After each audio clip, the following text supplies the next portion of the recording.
Bonjour tout le monde. Venom The Last Dance, une petite critique. Une critique qui va commencer... Venom 3, c'est de la frappe. T'es d'accord avec moi? Oui, C'est quoi ce pop de merde? On me voit à peine. Est-ce que t'en es conscient? oui, je sais. Je t'en tiens par rigueur si tu fais que des compliments sur ce film. Peut-être pas tout. Quoi? Comment ça, pas tout? Ouais. Dur d'être objectif là. Ok, Kev. En contrepartie, je veux bouffer des têtes. Il y a que nous. C'est pas faux. Ta gueule. C'est quand tu veux. Vous l'aurez compris. The Last Dance Venom 3.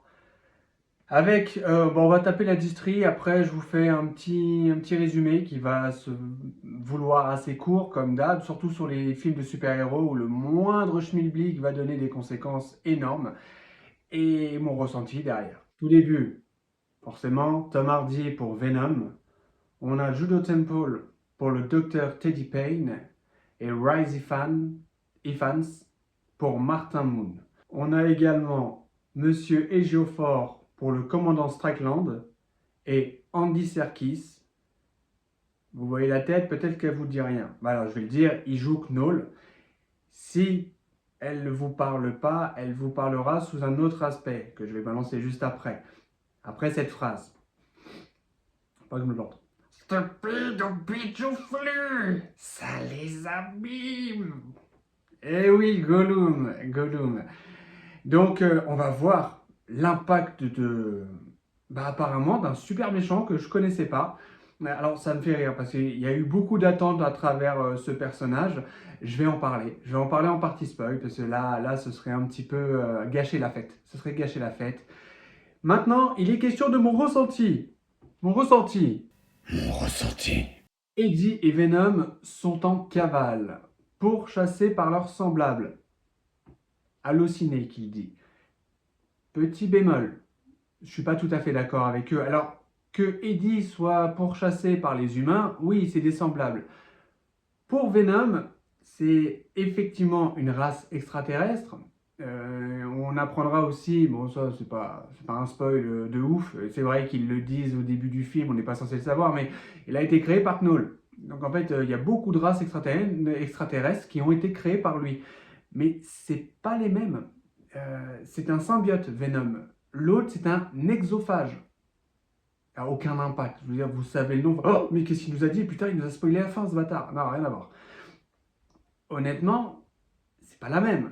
C'est les Martiens et les Plutoniens. Oui, je sais que ça n'existe pas. Mais vous voyez, on ferait une différence quand même sur dire E.T. il n'a pas colonisé toutes les planètes, ou il vient pas de toutes les planètes. Ou alors sa maman est très productive. Je vais m'arrêter là, c'est dégueulasse.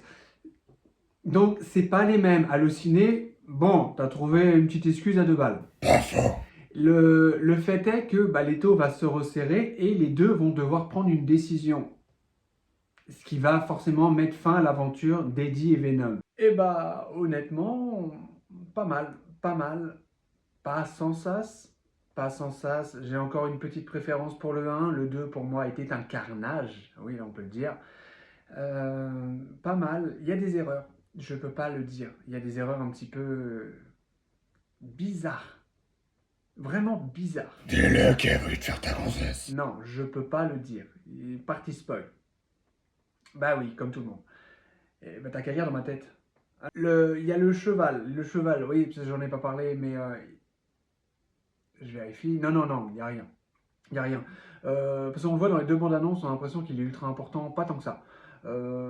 C'est un entre-deux au niveau de la cavale, mais on le voit juste se taper un délire, cabrer à mort, sauter dans le vide. Et à un moment donné, ça amène une blague qui est... elle est nulle. En plus, elle est nulle. Mais elle est nulle à te faire sourire. C'est... ouais, je peux pas m'empêcher. Il tire dans un virage et il repart au galop. Vous voyez, un truc comme ça, ce serait déjà marrant, mais pas tant que ça. Non, le titre fait, oh, il a plus de chevaux sur le capot qu'il en a l'air. Mais c'est trop simple. Mais quand tu t'y attends pas, c'est marrant. Il y a plein de blagues de merde en général, pas forcément dans ce film. Dans ce film, il y en a deux, trois qui prennent pas. Mais dans un terme global, tu te dis, il y a des films, ils sont nuls au niveau des blagues, mais c'est nul à chier. En termes général, l'humour est là. Il y a des scènes qui... J'ai pas compris l'intérêt. J'ai pas compris l'intérêt. Celles qui sont traitées sont plutôt bien traitées. Le film est court. 20 minutes de moins qu'annoncé. Hein. Ils nous ont fait la même que pour le premier. Hein. Il est ultra court. Et, du coup, il passe vite. Au moins, on a ça à kiffer. C'est que le film se laisse regarder. Est-ce que je le reverrai? Pas garanti. C'est maintenant que je le sais. Il y a un moment à pas louper en termes d'affect. Il ne le loupe pas. Et à un autre moment encore plus. Et là, je vais en parler, c'est Tom Hardy, c'est bizarre. C'est bizarre. On dirait qu'il est plus du tout habité par le personnage à un moment donné. Et c'est con parce que ça arrive à la fin. Tu te dis, ah ouais, mais Cogno, là, je sais que tu es censé me faire ressentir un truc, mais je ressens rien du tout. Ça tombe à plat. Donc, pas parfait. Pour une fin, il y en a tellement qu'on crachait dessus. Avant même que le film soit sorti, il y en a plein qui avaient déjà préparé leur scénar et tout. Alors là, je vais dézinguer le moindre truc. Knoll, haha, on va te tuer. Il est tellement attendu, ce personnage. Tellement attendu. Ouais, depuis longtemps, depuis longtemps. Alors, création de Knoll. 2018. Le personnage, il a 6 ans d'existence. Parce que moi, quand tu regardes les forums, tu te dis, putain, mais les mecs, ils te parlent d'un truc à 100 ans, je le connais même pas. Thanos, j'avais quelques rêves. La tête, je le voyais pas. Je savais qu'il y avait un gant, je savais qu'il y avait les joyaux, je savais à peu près son univers. Mais lui, je n'en avais pas entendu parler. Sauf que sans lui, je serais pas là. Ah, c'est pas faux. C'est vrai, c'est son... Ouais, bah je l'ai dit tout à l'heure, c'est son créateur. Ouais. J'aurais pu te demander, c'est vrai, pourquoi je lève la tête, il est dans ma tête. Mais au-delà de ça, c'est pas mal. Mais à revoir, non, il y a des trucs qui fonctionnent, d'autres beaucoup moins. Et il y a des trucs qui m'ont dérangé tout de même, que s'ils n'avaient pas fait, la note aurait grimpé de 2-3 points. Ouais, aurait grimpé de 2-3 points. Je vous dis pas la note tout de suite, je le dirai enfin. Mais il y a des moments où trop de facilité scénaristique. Marvel, on peut critiquer les DC qui se perdent dans des explications, dans des trucs. Alors quand ils essayent de faire du loufoque, ça marche pas. Bah, à voir Joker 2. Voilà. Mais, mais là, c'est pas pour défendre DC, mais Marvel, quand ils prennent des raccourcis, qui se plantent. Je veux dire, quand c'est une base élémentaire, simpliste, et que tu arrives à te planter dans l'explication, oh putain, vous êtes pas foufou les mecs. Hein. Donc, je pourrais rien dire de plus. Vous voyez, là, je suis en mode galérien. Hein. C'est parce que t'es nul. Merci. Donc, on passe en partie spoil. Et je préviens, il n'y a plus de voix off, ça me fait chier. Partie spoil. Now I'm the last one standing. Ça commence tout début, on voit Knoll, la tête baissée. Elle sera baissée en permanence. Avec des cheveux raides, c'est la muraille de Chine. D'ailleurs, il les a lissés pendant des heures. Et on ne verra que cette tête baissée jusqu'à la fin. Oui, là, je l'annonce dès le départ. Parce que si vous attendez, est-ce que... Ah putain, mais il a oublié de parler de Knoll. Non, non. Un début, une fin.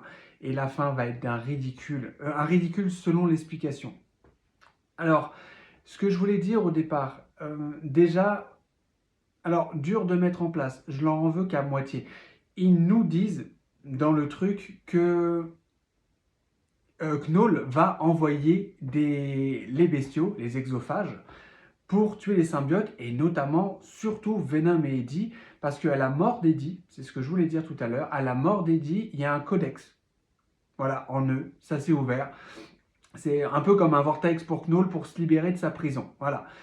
Et ça tarde à venir. Enfin, je veux dire, entre le 2 où il meurt, effectivement, là, c'est expliqué au début que l'exophage doit faire son rôle, mais on peut l'en vouloir comme moitié, parce que tant qu'il n'y a pas cette intro, on n'est pas censé savoir que Eddie et Venom ont un codex, et en même temps, une fois que tu le sais, mais alors pourquoi vous le traquez que maintenant? Surtout qu'on le voit, ils repèrent même à 300 km, en 10 secondes, ils sont là, les bestiaux. Donc tu te dis, mais Pourquoi avoir attendu des semaines et des semaines de cavale? C'est pas trop grave, mais la logique déjà se perd un petit peu par rapport à ça. Nous, ça choquera pas parce que du moment qu'on voit l'intro, on se dit oh, ok, c'est cool, bon voilà. Mais si tu réfléchis, tu te dis mais en fait, nous on vient de l'apprendre là, mais en vrai, les bestiaux étaient déjà à sa poursuite quoi. Pourquoi pas, j'en sais rien. Ça commence au post-crédit. Alors Knull libère ses bestiaux à travers des portes à travers des portails pour aller chercher justement Venom et les autres symbiotes. S'ils croisent les symbiotes, ils peuvent les liquider. Ensuite, nous, on voit Teddy et Venom au bar, le même que le post-crédit. Je vous dis, je pense que c'était Spider-Man 3. Et les blagues fonctionnent toujours pas. Les blagues fonctionnent toujours pas. Il y en a une, quand il passe au bar, qui crée un Blood Mary, je crois. Et l'autre, il dit, mais c'est quoi tous ces trucs là qui sortent de ton dos? Ah oui, petit, j'étais une pieuvre. Bon, celle-là, elle est rigolote, parce que tu t'y attends pas. Il y a l'ambiance, dans la salle, ça a rigolé. Mais sinon, la scène du bar est toujours aussi nulle. On verra aussi qu'il y a des caméras qui ziotent. Alors, autant on pourrait se dire, tiens, c'est parce qu'ils l'ont retrouvé là, donc ils vont le rechercher, ils vont le capturer. Ouais, mais messieurs, dames, on est au Mexique. La zone où on est, il y a des voitures en feu, il y a des débris. C'est pauvre, il n'y a pas un pecno. Et tu as des caméras en fonctionnement. Pourquoi là? T'en sais rien. Et ils ne l'expliqueront pas. Ils ne l'expliqueront absolument pas. Il arrive à un moment donné, il y a un bruit, on a l'impression que c'est une femme qui se fait agresser. Il rentre et en fait c'est un chenil mais avec des combats. Des combats de chiens, combats illégaux. Et bah, on va voir Venom pour la première fois. Voilà. Dans sa forme complète. On a appris en fait dans le film qu'il peut avoir une autre forme. C'est-à-dire quand il n'y a que la tête qui dépasse ou les tentacules, ça, les exophages ne peuvent pas on va appeler les grosses bébêtes, ne peuvent pas les repérer. Ils ne peuvent pas repérer Venom et Eddie. Par contre, quand il est en tenue intégrale, là, ils le chopent et ils arrivent très très vite. Ils vont pour se barrer, ils entendent un bruit, on a l'impression que c'est une agression d'une femme, et finalement, non, ils arrivent dans un chenil, combat illégaux de chiens, et là, t'as les Mexicanos, les quatre, qui vont vouloir zigouiller Eddie parce qu'il n'aurait pas dû être là. On va voir pour la première fois dans le film Venom dans sa forme intégrale, parce qu'on apprend que les bébêtes, les exophages, que je vais appeler les grosses bébêtes, arrivent à capter quand il est en tenue, quand il est vraiment en intégrale Venom. Mais si c'est juste la tête qui dépasse ou les tentacules, ça passe. Je pense qu'à un moment donné, il fallait quand même un peu de liberté pour qu'il puisse avoir un champ d'action. Donc, ce qui est pas mal, parce que du coup, quand il libère les chiens vont les aider, vont agresser les bandidos. Il y en a qui vont se retrouver en cage et il y en a d'autres qui vont se faire becter. Hein. T'as Venom qui va demander à Eddie de pouvoir les croquer. T'as 4 têtes qui vont être croquées, voilà, décapitation avec giclée de sang. Un film qui est censé être pour les moins de 13. J'ai vu dans la salle des gamins, mais vraiment des gamins de moins de 10. C'est pas choquant si vous voulez, après c'est aux parents. C'est marqué, c'est précisé, après c'est aux parents d'assumer. Ils peuvent pas se dire « Ah, mais c'était plus violent que… » Moins de 13, c'est-à-dire 12 ans, pas admis, normalement. Entre-temps, on a le docteur Teddy Pale. Avant d'être docteur, elle était sur la plage avec son petit frère à regarder le ciel, les nuages. Allez, on court sur la plage. Quand il y a les nuages, il faut se barrer. Et il y a l'éclair qui frappe. Je crois qu'il la frappe, elle, en premier. Et qu'elle, à travers elle, ça la tue pas, mais elle zigouille son frère qui tombe en cendres. Et du coup, lui, il voulait faire partie de la NASA. Voilà. Être docteur, elle va récupérer son projet, son avenir, son rêve au gamin. La sœur va le faire. Donc, elle va étudier les symbiotes. Et là, on retourne du côté de la zone 55. Ils expliquent que la zone 51 n'est plus sûre, donc ils sont en train de la démanteler pour créer une zone 51 programme Imperium. D'ailleurs, le commandant Strickland dira ici, c'est sécurisé, on est à 30 mètres de profondeur. Aliens, humains, radar, rien ne passe. Rien ne passe. On ne peut pas nous situer. Ici, pas possible téléphone maison. Pas mal, pas mal. C'est un petit clin d'œil, c'est pas mal. Quand tu sais que ça tape que de l'extraterrestre dans ce film-là, c'est assez marrant. On découvre pour la première fois le symbiote, le flic qui est annoncé en début de film, tué par Eddie. En fait, non, il a été enlevé pour faire des expériences. Et lui, le sujet, a pris. Donc, quand je reviens sur Eddie, parce que, à part Strickland qui va discuter avec la scientifique et du Venom vert, il se passe rien à ce moment-là, sauf quand il décide de mettre la main sur Eddie. Eddie qui, juste avant, était sur un avion. On le voit dans la bande-annonce, ils attaquent la grosse bébête qui va passer dans un réacteur, être complètement éclatée, mais elle se reconstitue. Donc là, c'est Eddie, ils sont en cavale, il y a le cheval, après ils tombent dans la rivière, et dans la rivière, ils essaient de les intercepter. Et là, c'est marrant, parce que Venom essaye de choper l'apparence d'une grenouille. Avant ça, c'est... Je sais plus, enfin, deux, trois apparences, justement, pour pas être zingué, pour réussir à se dissimuler dans la nature. Et Eddie étant lui tout seul et à deux doigts d'être étouffé par les soldats qui doivent juste le récupérer, il va tirer. Il va tirer sur l'un d'eux, malheureusement. Bah, c'est l'un ou l'autre, et c'est une du commando qui y passe. À partir de là, Strickland en fait son affaire personnelle. En fait une affaire personnelle, il est là pour zinguer Eddie. Surtout quand il apprend en même temps. Alors il y a une phrase juste avant, parce qu'il voit la créature Venom était obligé de se reconstituer. Pour sauver Eddie, il est obligé d'être de nouveau Venom intégral. La créature arrive. Et elle zingue tous les autres, non pas tous les autres soldats, deux ou trois soldats qu'elle avale vraiment comme une déchiqueteuse de papier. Et d'ailleurs, Eddie fait la réflexion, comment il dit ça? J'ai vu un nuage d'hémoglobine sortir par la nuque, être chié par la nuque de la créature. Effectivement, ça bouffe et le sang qui gicle derrière. Et à travers ça, ouais, là, Strickland en fait une affaire d'État, surtout qu'il apprend entre-temps, et c'est là où je suis moyen, Venom vert annonce qu'il faut, pour pas qu'il y ait d'invasion, tuer Eddie ou Venom. Venom, c'est un des siens. Surtout qu'à la fin, aux deux tiers du film, avant la baston finale, enfin même au début de la baston finale, Venom vert donne sa vie pour sauver Venom et Eddie. Alors, tu trouves la solution de tu zingues l'un ou l'autre, comme ça, pas d'invasion, et là, tu es prêt à donner ta vie pour eux. Tu as changé d'avis. Effectivement, s'ils ne changent pas d'avis, il n'y a pas de réel intérêt aux militaires d'aller zinguer Eddie. Donc, vous l'avez compris, ça n'avance pas. En termes d'histoire, ça n'avance pas. Il y a un autre choix à la con qui est encore beaucoup plus con. Et que je ne comprends pas. Alors, entre-temps, Eddie rencontre la famille, là, au papa qui a ouvert tous les chakras parce qu'il veut rencontrer E.T. Et toute la famille a des noms, mais lunaires. C'est barré, même le chien, tout est barré. La musique qu'ils vont trouver, c'est pareil, rigolote. Le problème, c'est qu'ils le font en intégralité, cette musique, et tu t'en fous. Là, tu vois un Eddie un petit peu dépassé en termes d'émotion, et des vraies émotions. Je pense qu'il est triste. En vrai, l'acteur, pas le rôle dans Venom, l'acteur lui-même, je pense que c'est un acteur un peu perdu dans sa tête. Je pense qu'il est triste. Il y avait vraiment quelque chose là, en émotion, et c'était sympa.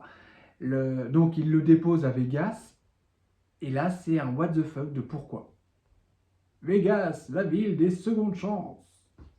Oh là là, on est amené à se revoir, je le pense. Adieu, mon ami. Non, je préfère un au revoir. Oui, si tu veux. 10 minutes après, ils vont se retrouver. Mais le passage à Vegas n'a, au-delà du fait qu'il est un peu fun, notamment, alors c'est sympa et c'est très très con. Encore une fois, blocage scénaristique, on prend une facilité. Et c'est ce que je disais tout à l'heure. Quand c'est con de base, quand c'est super simpliste, vous ne pouvez pas faire des erreurs comme ça. Ils vont retrouver Madame Chung. Je ne l'ai pas prise dans la distrib parce qu'elle apparaît juste 5 minutes. Et elle est tellement riche. Il faut savoir que c'est celle qui était la petite épicerie du coin dans le 1, qui s'était fait braquer plusieurs fois. Là, elle est pétée de thunes, elle a penthouse et tout, donc elle l'invite Eddie, et elle veut danser avec lui. Danse avec moi, Eddie. Et il n'est pas d'accord, et Venom dit toujours t'en fais qu'à ta tête, quand c'est moi, ça marche pas. Et du coup, bah, il lui fait plaisir. Venom va se transformer en intégrale pour danser avec la grand-mère. D'ailleurs, il y a la blague de mais putain, vous êtes synchro, vous l'avez travaillé ou quoi? C'est marrant de l'entendre dire.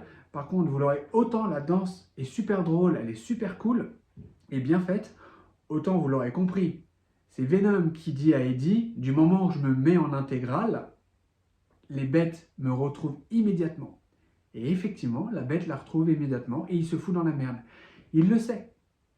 Et c'est une bête capable, on va le voir plus tard, de bouffer les symbiotes sans effort. Elle a une puissance. Alors à ceux qui crachaient sur il va détruire Knull, non, non, non. Non, non. Les sbires de Knull, c'est les bestiaux, il est incapable de les tuer. Il trouvera un stratagème à la mort moelle-neu, mais il est incapable de les tuer. Donc, faire ce choix délibéré de allez, peu importe les conséquences, on danse et puis après on va peut-être crever. Oh, je vous dis, il y a quelques erreurs un petit peu flagrantes qui gâchent parce qu'il n'y a aucune logique là-dedans. Alors, on a l'habitude, c'est Marvel. Mais à un moment donné, est-ce que juste le fait de citer Marvel, oh c'est Marvel, c'est complètement con? Non, Marvel doit se respecter. Et à travers ces choix-là, il ne se respecte pas. Moi, j'ai envie de respecter Marvel. J'ai envie de respecter. Il y a plus de cohérence dans les deux comics animés de Spider-Man au cinéma, qui étaient très bons d'ailleurs. Il y a plus de cohérence là-dedans que dans Venom 3. C'est dommage. Alors du coup, ils arrivent à virer Venom du corps de Eddie. Eddie n'ayant plus de pouvoir, il va être dans la merde, ramené dans la zone 55. À partir de là, c'est ce que je disais, il va parler avec le flic qu'il avait soi-disant tué, qu'on savait qu'il ne l'avait pas tué, mais voilà. Le flic qui va du coup le sauver, il va se faire tirer dessus par Strickland, j'avais dit, hein, il en a fait une question personnelle. C'est une vengeance de la meuf du commando qui s'était fait zinguer par Eddie plus tôt. Donc il lui tire une balle. Juste avant, le symbiote de Venom est à la blague qui reste bloqué dessus. On voit qu'elle fait, mon précieux, elle veut pas s'en séparer. Et tu sais qu'elle va pas s'en séparer. Puis elle revient à côté d'Eddie, elle se transforme, donc Venom meuf, bim, donc on le reconnaît parce que c'est fin avec une paire de nichons, et elle touche Eddie, Eddie redevient Venom, et d'ailleurs il se prend la balle, tu vois la giclée, et quand c'est Venom, tu vois la petite balle qui est là. Tous les symbiotes qui ont trouvé des humains, tous les symbiotes qui étaient enfermés jusqu'à maintenant pour être analysés, sont libérés par les humains pour pouvoir sauver Eddie. Et puis zinguer la créature qui maintenant, elle est aux yeux de tout le monde. On revoyait 10 minutes plus tard la fameuse famille. Oui, ils se sont retrouvés dans la zone 51 avec un grillage complètement ouvert. Enfin, je veux bien qu'elle ait été laissée à l'abandon, mais c'était pas non plus... Enfin bref, elle est ouverte, la famille rentre, il n'y a pas un garde. T'as les projos qui fonctionnent. Genre Batman, oui, c'est pas le même univers. Bon, les monstres prennent le dessus et il n'y a qu'une manière de pouvoir potentiellement les vaincre, c'est de les assimiler dans le corps. Alors, aucun des symbiotes n'y pense sauf Venom, et Venom en chope 4. Il se dirige vers les cuves, d'immenses cuves d'acide qu'il va faire péter à l'aide du commandant qui va y laisser sa vie. Et il y a une pieuvre, voilà, un bras qui va vers Eddie et qui en fait va choper la porte blindée pour le protéger de l'acide. Et comme ça, Venom se suicide, Venom met fin à ses jours avec la phrase « ce n'est qu'un au revoir et pas un adieu ». Voilà, donc juste avant, on voit un flashback de Payne, du docteur Payne qui courait dans le sable avec son frère pour éviter l'orage. Bon, son frère était mort.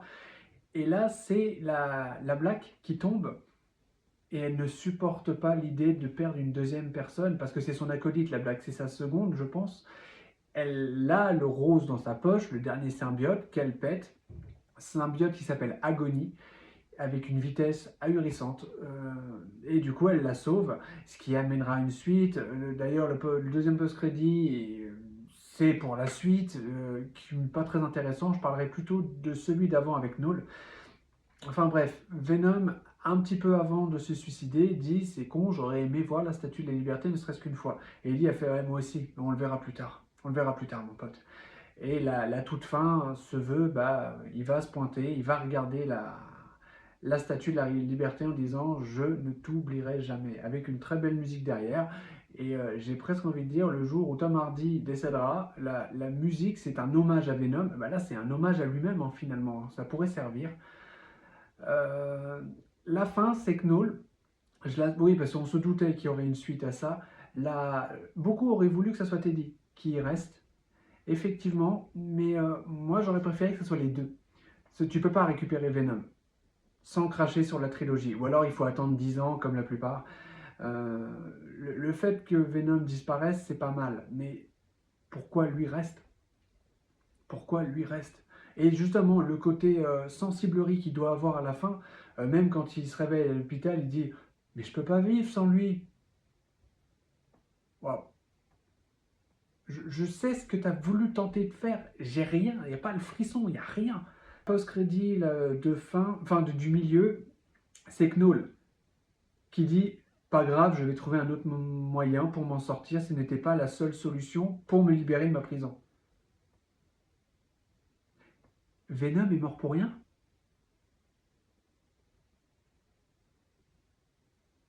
Venom s'est sacrifié pour rien. Alors, certes, on savait qu'il n'y aurait pas Venom 4, donc le faire, bravoure, voilà, c'est le dernier baroud d'honneur, tu te dis, Venom, il se sacrifie, c'est beau. Mais pour ça, ouais. Vous l'avez compris, c'est pas ouf. Il y a des choix comme ça, c'est pas ouf. Alors, il faudra bien qu'il sorte un jour. Ça a été expliqué comme quoi, comme Thanos, les grands méchants méritent du contenu. Ils méritent de poser la chose et de les faire, une fois qu'ils sont en place, tu les connais par cœur. Tu connais l'enjeu. Le fait qu'ils n'arrivent pas tout de suite, c'est pas un méchant lambda. C'est très bien. Ça, c'est bien réfléchi. C'est comme Thanos. On en a entendu parler dès les premiers Marvel. Donc, finalement, c'est pas plus mal. Mais de se dire qu'il est mort pour rien, c'est nul. Ah, je trouve ça nul. Tu t'es fait péter. Dommage, c'était pas la bonne tour. Ok, la blague dangereuse, on va arrêter. Bref, c'était Venom. Ce que j'en ai pensé, pas mal. Des erreurs de scénar. Un film trop court, encore une fois. Pour le dernier, ils auraient pu. Après, il n'y a aucun gâchis visuel. Ça, je tiens à le dire. Parce qu'il y a plein de moments où tu sens que c'est dur à faire. C'est pas dégueulasse. À aucun moment, il y a un gâchis visuel. Bravo à eux pour ça. C'est dommage parce qu'ils mettent en lien Eddie et Venom. Et ça aurait mérité une demi-heure de plus. Parce que tu sens la fin tragique. Et en fait, elle l'aurait été encore plus s'ils avaient travaillé l'amitié entre les deux. Parce que le fait qu'ils soient partenaires, ça c'était depuis le 1. De vrais amis, ça méritait d'être travaillé un peu plus. Sinon, c'est pas un mauvais film. Est-ce que je le reverrai? Je sais pas. Je lui mets un 13/20.